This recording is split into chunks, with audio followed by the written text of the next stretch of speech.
జై శ్రీరామ్. శ్రీరాముని 16 సుగుణాలు.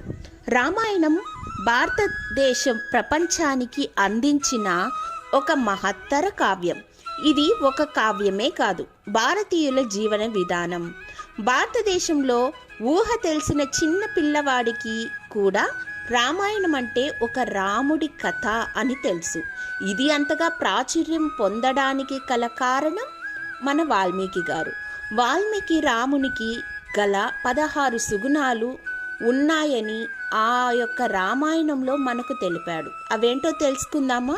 1 గుణవంతుడు, 2 వీరుడు, 3 ధర్మజ్ఞుడు, 4 కృతజ్ఞుడు, 5 సత్యవాక్య పరిపాలకుడు, 6 దృఢవ్రతుడు, 7 ఉత్తమ చరిత్ర కలవాడు, 8 సర్వభూతముల హితము కోరేవాడు, 9 విద్వాంసుడు, 10 సమర్థుడు, 11 ప్రియవర్తనుడు, 12 ఆత్మవంతుడు, 13 జితక్రోధుడు, 14 ద్యుతిమంతుడు, 15 అసూయ లేనివాడు, 16 ఈ సృష్టిలో ఎవరి కోపాన్ని చూసి దేవతలు కూడా భయపడతారో అటువంటి వాడు.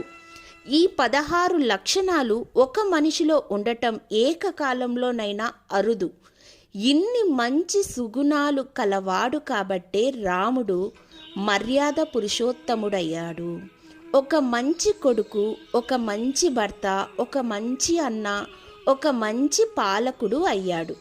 రాముని గురించి చెప్పే ఏ పదము కూడా సామాన్యమైనది కాదు. ప్రతి శబ్దము విశేషమైనదే.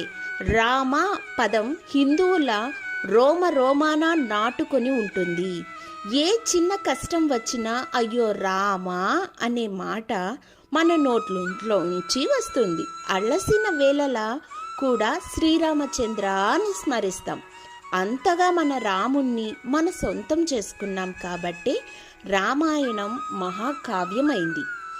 శ్రీరామ జయ రామ, జయ జయ రామ.